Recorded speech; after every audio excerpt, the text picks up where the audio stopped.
pay when you win. Frankel's the go-to car and truck wreck attorneys in Dallas. And here's Matt Miller, ESPN draft guru, joining us now here on The Fan. And a good afternoon, sir. How the heck are you? Doing great, guys. Appreciate you having me. Well, thanks for joining us. Obviously very exciting with the draft 8 days away. Now, how realistic is the Cowboys-Browns trade rumor? Do you think that's going to happen? Man, everyone's hearing it, it seems like. I think I saw 3 mock drafts came out today that all had that trade. So I think where there's smoke, there's usually fire. It was about this time last year we started to hear about the Browns maybe trading out of that number 2 pick, and maybe the Jaguars trying to come up, and that ultimately did happen. And so I think you have to at least run through the scenarios of, okay, we've been talking about what these teams should do, what Dallas should do at 12 and 20. We've been talking about that for months. But, so now you shake it up and you run through that experiment of, okay, well, what if?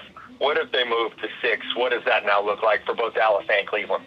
Matt, what do you make of all these teams ahead of Dallas wanting to get out of that spot? It seems like everybody, Albert Breer was talking about it. It seemed like there were 5-6 teams that were willing to move out of that, out of the top 10. Yeah, I think it speaks to the talent at the top of this year's class. And it's not to be disparaging about any player in this class or to, dash anyone's hopes and dreams, but the top of this class doesn't compare with the top of last year's class. Certainly doesn't compare with the top of 2024. And so I think you do have a lot of teams that are sitting there looking at the grades on their board and saying, gosh, Carnell Tate, okay, if we're at 5 overall, where would he have ranked with last year's wide receiver class? Where would he have ranked with the year before that? And so I think the reason we're seeing teams be at least willing to trade out a little bit is that right there, is teams looking at it saying, man, where would we have placed this player historically, and saying maybe we could move down a little bit. I think also the money positions in this draft, offensive tackle, wide receiver, edge rusher, there's pretty good depth. So I think a lot of these teams look at it in a mindset of, hey, we could probably move back a little bit and still get a really good player. The issue is going to other than Dallas, I don't know if there's a team that has a heavy incentive to move up. So do you feel like, though, that these teams will sell their picks cheap, or are you going to have to pay premium to get there? I don't think you have to pay premium necessarily, but here's what's interesting. No one wants to give up 2027 draft picks. And so if you're the Cowboys and you call and you're trying to move up and Cleveland says, all right, we want 12 and next year's first. Hang up. There's no way. You're not trading next year's first because it's such a talent-rich draft. And I think we've even seen some teams like the Jets try to go ahead and load up on next year's first-round picks because of how good it's supposed to be. So I don't know that you're paying premium this year. Usually you're paying premium for quarterbacks, right? That's the only reason you're expected to pay a little bit above asking price. I don't think that'll be the case this year. Matt, as you're projecting ahead and looking at that 27 class, did the Cowboys maybe make a mistake in having the 2 1s this year versus maybe giving up this year's one to the Jets to keep both ones for next year? Yeah, you'd like to have 2 1s next year as opposed to this year, but I think you have to put every team in a vacuum and evaluate. The Cowboys genuinely feel like they're a Super Bowl contender. They feel like they have a Super Bowl offense. And so I think you look at the logic there and saying, okay, you want to strike while the iron's hot. If we can add a couple impact defenders this year, maybe we can make that run in 26, while you still have this offense that's put together, while guys are still playing at a super high rate. You've got Cooper Beebe on a rookie deal, Tyler Booker on a rookie deal, Terrence Steele's making $1 million a year. So you've got Tyler Guyton's on a rookie deal. It's like right now that offensive line's so cheap, you're able to pay 2 receivers a ton of money, right? You're able to pay Dak a ton of money. And then I think now you're looking at it as, okay, can we get those young impact guys on defense to where we can match what our offense has, basically? So you put out a tweet that you did a quick round 1 mock on the What You're Hearing mock. Now, you don't spoil it for the entirety of the 32 teams, but could you spoil it a little bit for what you did for our Cowboys? Honestly, it was hard. So I went, and I did this with the idea that Dallas does trade up, right? So, if everyone's hearing it, let's run with it. Let's see what happens. So I mocked this out with Dallas moving up to 6 to get Sonny Styles. Interestingly enough, I think there's enough smoke there, right, to where that would be the move. But if you have to give up 12 and 20 to do it, you're probably getting back 39. I think maybe that's not even really equal for Cleveland. They'd probably want a little bit more than that. But then at 39, I think if you're Dallas, you are looking for an edge rusher. You're hoping that someone like a T.J. Parker is there, or Cassius Howell from A&M is there. As this team moves to more of a 3-4 defense, you're going to need some speed on the edge. Howell would be pretty interesting to me. Malachi Lawrence from Central Florida would be pretty interesting to me. But you're moving from 20 to 39 to try to find that edge rusher instead of sitting at 12 and 20. It's Matt Miller here with you, ESPN Draft Guru. What are you hearing about C.J. Allen? And, he ran a 40 at a decent time, high 4.4s, I think. Is there any concern about his knee? Is it all performance, or is there like a medical flag going into the draft on him? I haven't heard a medical flag on him, and, as you guys know, because Dallas does this better than anyone, I think, every team's going to have their own evaluation medically, right? They're going to look at things differently and say, hey, this guy's off our board. In fact, the year that Dallas took Jalen Smith, I think they're the only team in the NFL that had him on their board. So every team does things a little bit differently. I haven't heard any teams that have that medical flag on him, and I think him being able to get out and run is a pretty good sign. Times it sounds like high 4.4s, maybe some 4.50. That's a really good time for him. Hopefully it's not too late in the process for teams to, kind of evaluate that and see where it places him. But I would expect him to be a round 2 pick. That's it seems like Styles will be the only true linebacker in round 1, and then Allen and Anthony Hill, Josiah Trotter, Kyle Lewis, Jacob Rodriguez, those guys will be all round 2 players. What are you thinking about the teams that are talking about all the positional value stuff? In this draft, you have to kind of throw that out the window when you're talking about downs and players like that when there's not the talent at the top of the board? I think you have to throw it out a little bit. And I kind of sum it up this way. If you're going to take a non-premium position, it has to be a premium player. So if you're going to take a safety, an off-ball linebacker, a running back, you got to make sure that they have all-pro ability. And I think for the 3 guys that we're talking about this year, they are premium players. I think Jeremiah Love is one of the best running back prospects of the last 10 years. Caleb Downs is certainly one of the smartest, most instinctive, most versatile safeties in a long time. And then Sonny Styles, who has just incredible, height, weight, speed, and incredible production. This isn't like when Isaiah Simmons was coming out of Clemson and you're like, oh man, this guy's a great athlete. What are we going to do with him?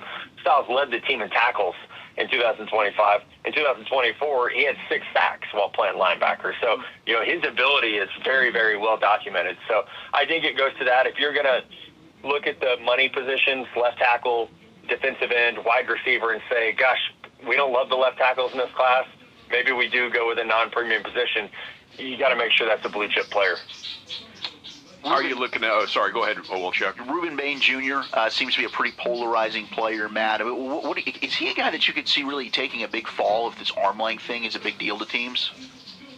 Yeah, and I jumped on this in January. It was like, gosh, I loved the college football tape, but the more you talk to teams, they were like, I had one general manager tell me, we will let someone else be smarter than us, meaning you have 30 years of data that says the sub 31-inch arms doesn't work in the NFL. A player in the last 30 years with sub 31-inch arms has not had a 10-plus sack season, right? And Bain is going to break the record. He'll have the shortest arms for a pass rusher drafted in the first round since 1999 at least.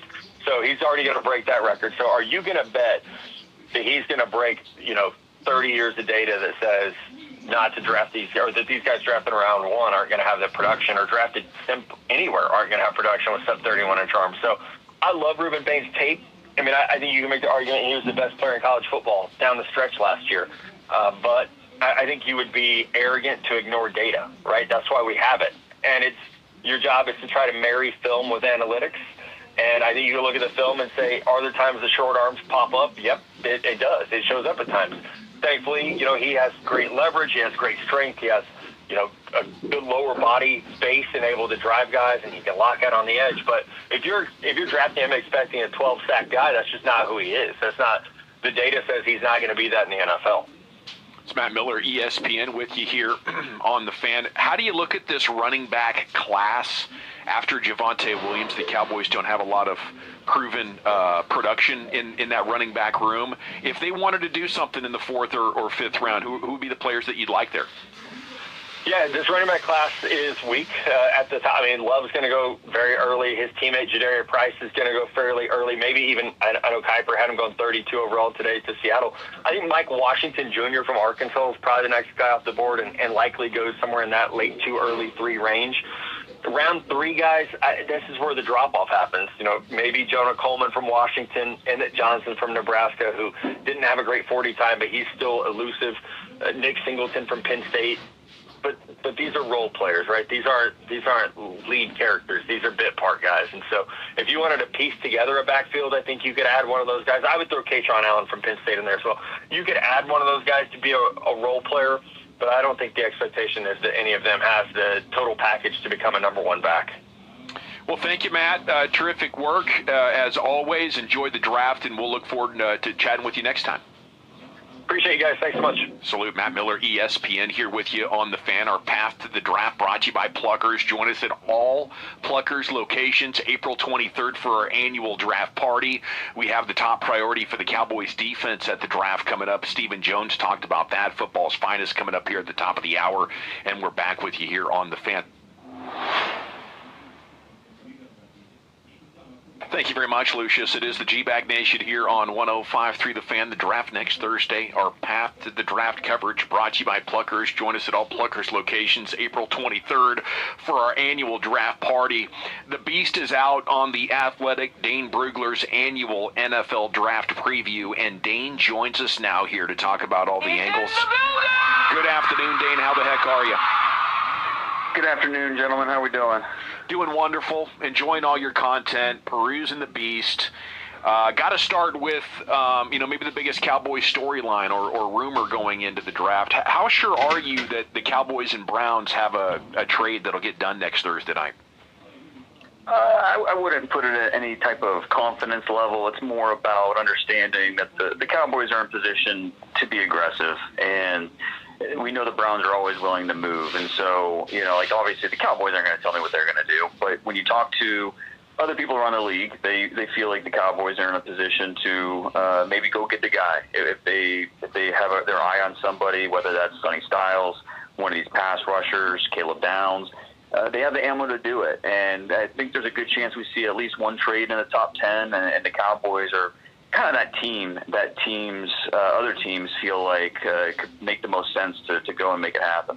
So if you're trying to go up to 6, how good of an idea do you have of what the top 5 picks are going to be right now? I wouldn't say that we have a high confidence level, and just a week out, obviously we know that a quarterback will be 1, and then at 2 is going to be an edge rusher. And then the Cardinals at 3 become a little bit of a conversation. Do they go the right tackle, or do they go with the edge rusher that doesn't go at number 2? And let's just say it's the edge rusher, then all of a sudden 4 and 5 become pivot points in the top 10, with Tennessee at 4, Giants at 5. You think about the Titans and Robert Saleh, and he had Fred Warner in San Francisco. Does that mean that he would lean towards a guy like Sonny Styles, and what that could mean for that Titans defense? Would they go with Ruben Bain there? We know they want a full stable of pass rushers. Or would they go with the most explosive offensive weapon in the draft, with that being Jeremiah Love? And so then with the Giants, John Harbaugh, this is a John Harbaugh pick. But John Harbaugh, he's not an offensive guy. He's not a defensive guy. He's a CEO type of head coach. And over his time in Baltimore, they were all over the place in terms of where they went in the first round. They drafted a safety 3 times in the first round over his tenure in Baltimore. So I don't think there's anything that we can point to say, yeah, they're definitely going to go offensive line here, definitely going to go with Love if he's there, definitely going to go with Styles or Downs. Those picks 4 and 5 really are a little unpredictable at this point. When you're going through your mock scenarios, how much does what the Giants do at 5, depending on if they take Downs or Styles, impact in your thinking what the Cowboys would do moving up to 6? Is it we'll take whichever of those players they don't, or is it specifically a Sonny Styles thing for them to move up? Yeah, I think that's a good question because obviously I think they would feel good about either of those guys, but it's a lot to move up. If we're talking about giving up that they are both first-round picks, and obviously getting back that second is a big part of it. They don't currently have that second-round pick, so getting back into the second round, the player you draft at 20, probably the grade's not all that different than who you're going to get at 39, and so that's a key part of it. But you're still, it's an aggressive move. So do they have a similar grade on Styles as they do Downs?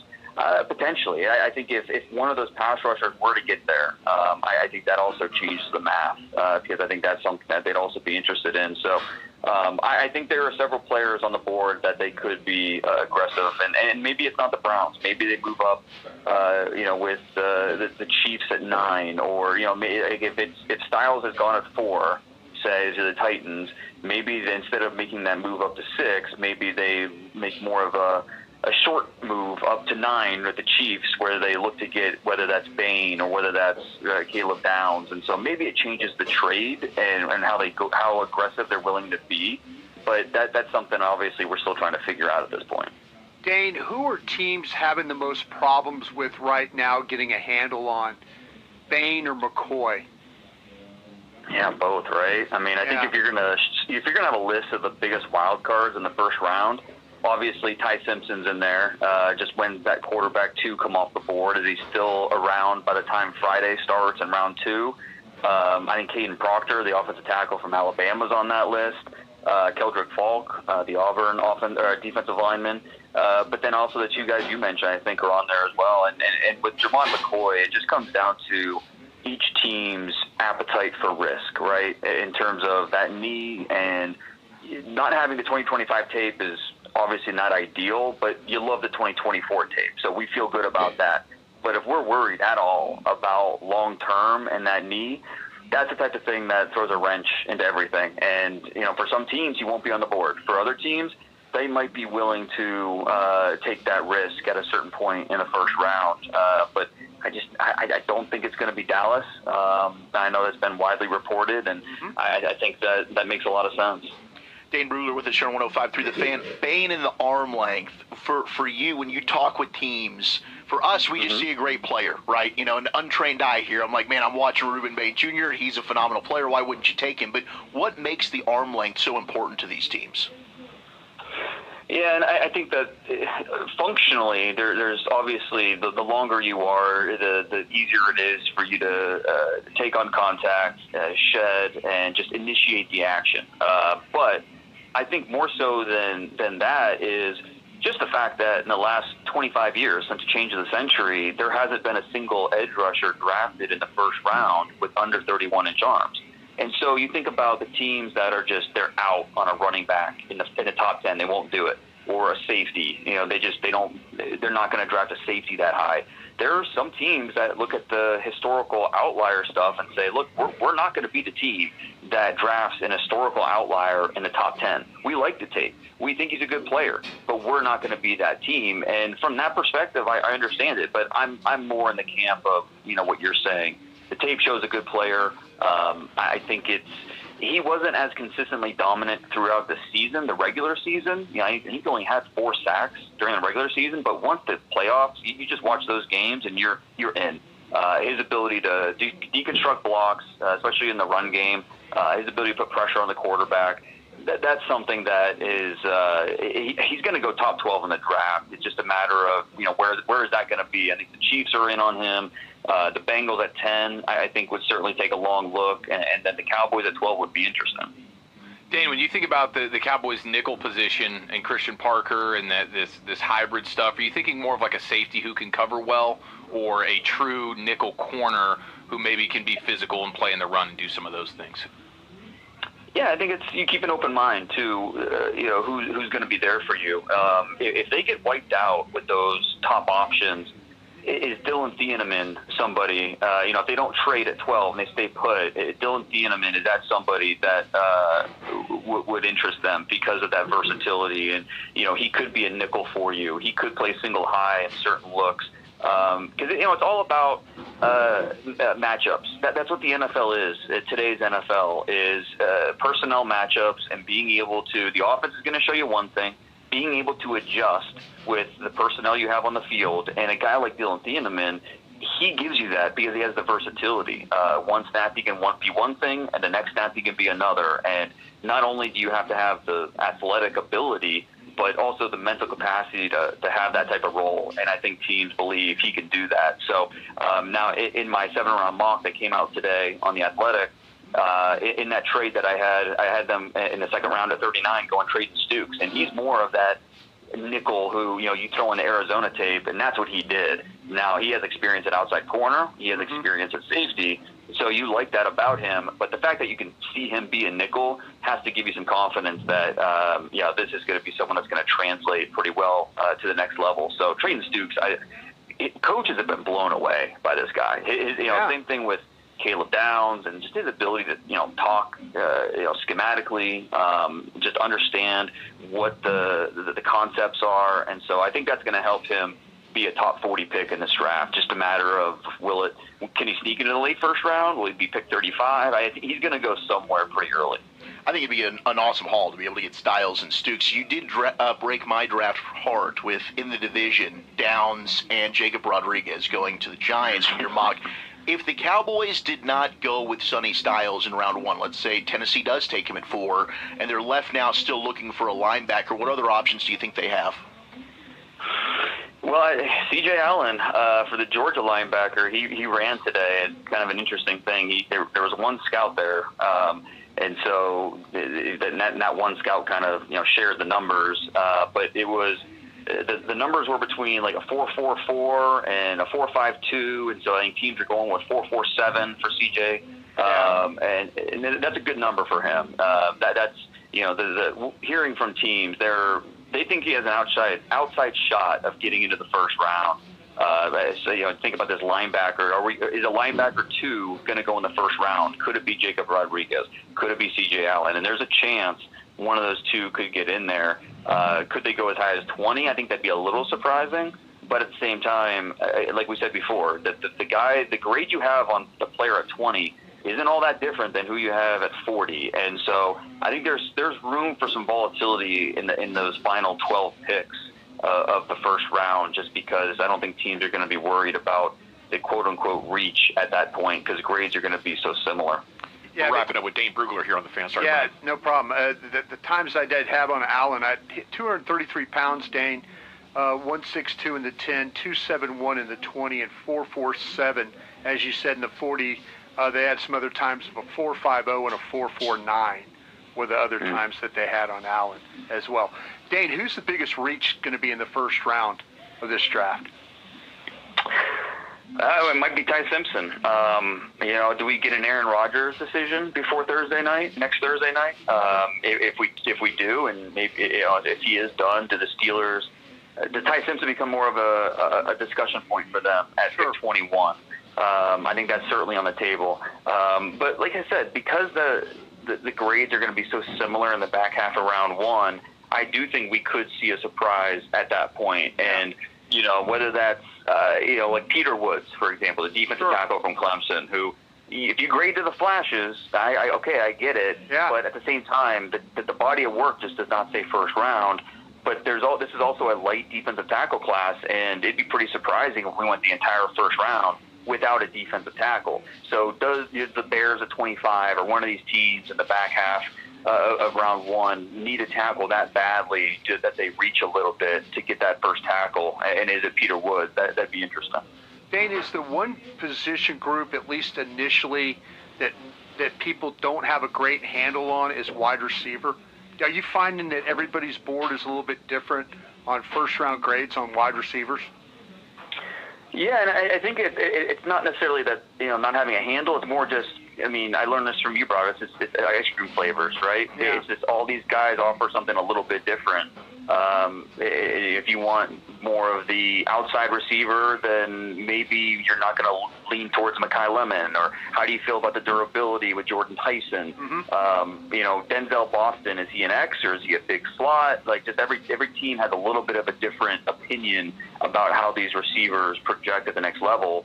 But these guys are going to go, and it's partly because of the contracts being heated out right now at wide receiver. Obviously, the Cowboys got 2 of them earning a lot of money. Alec Pierce, no disrespect to him, go get as much as you can. But the idea of a rookie on that rookie receiver on a rookie deal looks awfully appealing to a lot of teams, and so that's why these guys are going to get snatched up quickly. Dane Brugler here with you on the fan. By the way, a fun thought in Pittsburgh is that maybe Aaron Rodgers would announce his return at the draft. Like, hey, I'm Aaron Rodgers, I'm coming back, and here's the 21st pick in the NFL draft with the Steelers and everything. Just something to look for. But Dane, even better if he's announced Ty Simpson too. Awesome! Wow, that would be something. Hey, what is Keldrick Falk's most likely role as a player? I'm trying to get prepared for the possibility the Cowboys take him. How much do you think he would help the Cowboys need to get pressure off the edge? Yeah, I mean, look, you're dealing with a guy that's 6'6", 275 pounds, almost 35-inch arms, 21 years old, and what he was asked to do at Auburn, where playing in a three-man front, a lot of 4-eye, 5 technique, wasn't asked to just scream off the edge, and so I think that explains why the backfield production wasn't greater. But I think you have somebody that's just kind of scratching the surface of what he can be. Now, I mean, he's not the most twitchy. He's not a super bendy guy either, but he wins with his hands. He's an instinctive player, especially in the run game. So I don't know that he's ever going to be a double-digit sack guy, but I think he's going to be someone that you can win with, somebody that is going to make your defensive line better, and first the pass and the run, and somebody that ends up being a positive for anybody's defensive line. The Ultimate Draft Preview, The Beast, is up on The Athletic from Dane Brugler. Anything else you want to say about that before we let you go, Dane? No, I've been doing this a long time, and we try to set the bar higher every year, and I think hopefully we did that this year, and so it's been fun to hear all the feedback. And the digital version on The Athletic is really cool. A lot of smart people behind the scenes dressed it up, turned my PDF into this, get all the artwork and navigation. So appreciate everybody checking it out. It looks great. I missed the PDF, Dane. I ain't gonna lie to you, bro. It's on there too. I made sure the PDF download is available. So if you want it that way, it's still there. I remember when you and I were selling that thing out of a trunk for $7 a shot, bro. Keep it rolling, man. Keep it rolling. You're the best, man. Thank you so much. Cheers. There he goes, Dane Brugler from The Athletic at DP Brugler on Twitter. We got a mix bag coming up, old Chuck. Let's do it. We got a Stars update for you. My Cowboys draft predictions a little over a week out, and selling your house for a sports stream. That's next on the Nation. Brian Bros with a great surprise call-in 1 hour ago. Takeaways from that? Sounded like he said they would take Styles in the scenario you gave him. Yes. Now, you didn't throw Bain into it, but you said if Downs, I think Delane. Yeah, it was Downs, Delane, and Styles. And the reason I didn't throw Bain into it is because I think Bain is clearly 4. Of those 3, I don't think they would. If they had that setup where those guys had fallen to them, I think they take any of those 3 above Bain. How much are we making of the Reuben Bain accident report that came out yesterday, involved in a fatal collision in 2024? It sounds like the family has moved on. Things got settled. There were some whispers 2 weeks ago that they were waiting for him to be drafted, and then the lawsuit would hit. But by all accounts, in reading this, it sounds like things have been settled and everyone is trying to move forward. I love all these insiders. Oh, you guys are acting like this is new. Teams have known about this. All right, well, you didn't say nothing, so shut up. This guy broke it from the read optional. All you national people, just sit there and give the credit and keep your mouth shut and stop taking away from the report. He had the balls to say it. You didn't. He went and got the records, and everyone's like, oh, this is old news. Well, you didn't say nothing, and no one knew about it. Well, and I would say it's only old news in the sense of if people think yesterday all of a sudden has teams scrambling. It's news to the public consuming it, and so it's good reporting and everything else like that. But in terms of I had some people yesterday going well, after today teams will be out, or after today he's going to fall. It's well, if you've heard that teams like him in the first round in the last couple weeks, they knew about this, and so they still liked him knowing this. And so I think it's important for people to at least understand that anything you've heard buzz-wise about your team maybe being interested in Bain is probably the same today as it would have been 2 days ago, because they were factoring this in. Yeah, it sounds like, I'll try to separate things. Someone did lose their life. Let's keep that in mind. There's going to be a Laramie Tunsil comparison. There's going to be a Jalen Carter comparison. He was involved in a fatal crash months before the draft. He did drop to number 9 on the board. We know Jalen Carter is a beast. There's some teams that are not thrilled with the way he's answering it. So I think that's actually the bigger deal, because it sounds like all the legal stuff is put to bed, and the family is not out for blood and trying to get him when he's on the clock and on the board. So number one, is he careless about it? Was he honest about it? And then number two, is this guy a driver from Georgia? Is this going to be this going to be a consistent issue with him out there on the road? That's what I'd be thinking about if I was a team interviewing him. Do you take in anything differently, or do you put it in different contexts now, knowing what you know? Do you put it in different context, thinking back of him at Combine, where he's like, I'm all football, guys. I don't do anything. I don't even go out because I'm so focused on football. Like, I think the undertones there, when you look back on this, is probably also a public declaration to teams of like, guys, just so you know, the only thing I care about is football. I'm not a reckless individual who's out partying all the time, and this is a bad instance. And I think he wants people to understand that. But yeah, you got to be careful to, if you're talking about it those ways, or you're trying so hard to basically make people think, hey, this isn't me. You got to be very careful about being dismissive of it when you talk to teams, and I think that's what he would run the risk of. I mean, the hope is that this is one of those. I mean, that he learned his lesson. This is now why he doesn't go out, right? Maybe there's possible, but people have gotten DUIs and don't even drive again. I will say, I'm done. This explains, I think, because there was part of this report is that Nigel Kelly, who was at Miami at the time, was in the car. And he ended up transferring a month later to UCF. And I think that explains some things when you see the Cowboys, for instance, have visited Nigel Kelly. It wouldn't surprise me if they're trying to get answers about, hey, what went on with you in that situation in Miami? 0 to 10 impact you think this will have on him throughout the league? 10 being red flag. Let's say a 2. No, a 5.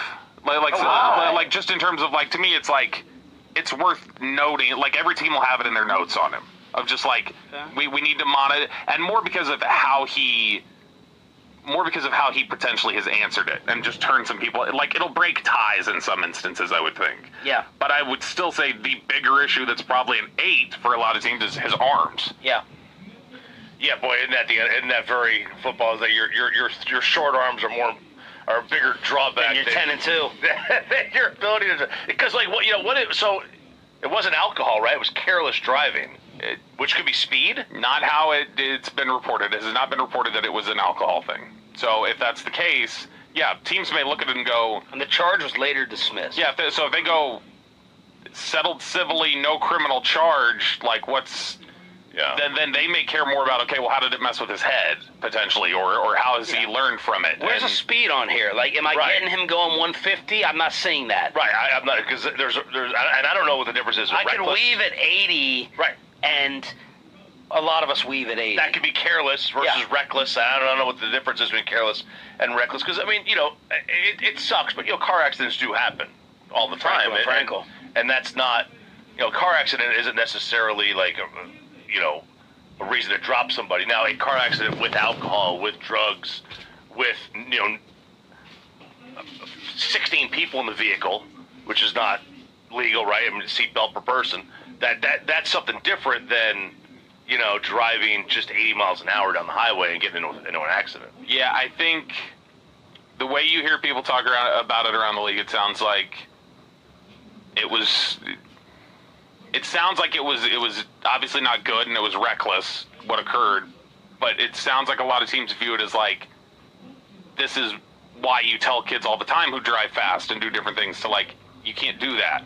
And so it sounded more like this is something that a lot of people his age do, that he had the unfortunate ending to it. He was the cautionary tale. And so I think a lot of people look at it as like, it's awful, it was a mistake, but it's also what a lot of these same kids in this draft have done, and they just didn't have the same outcome. Todd McShay, Bruce Feldman, Dane Brugler, and now Ian Rappaport talking about the Cowboys potentially moving up next Thursday. The Cowboys are my team most likely to trade up. Again, this is not for clickbait. This is real. I expect them to be at least in the mix potentially for coming up for a pass rusher or other top defensive player. So maybe that's, I don't know, let's say it's someone like Ruben Bain. Let's say it's Messidor. Let's say somehow, some way, Sonny Styles goes to 7, 8, maybe 9. The Cowboys right now are sitting at 12. So if you look at the landscape there, you have several teams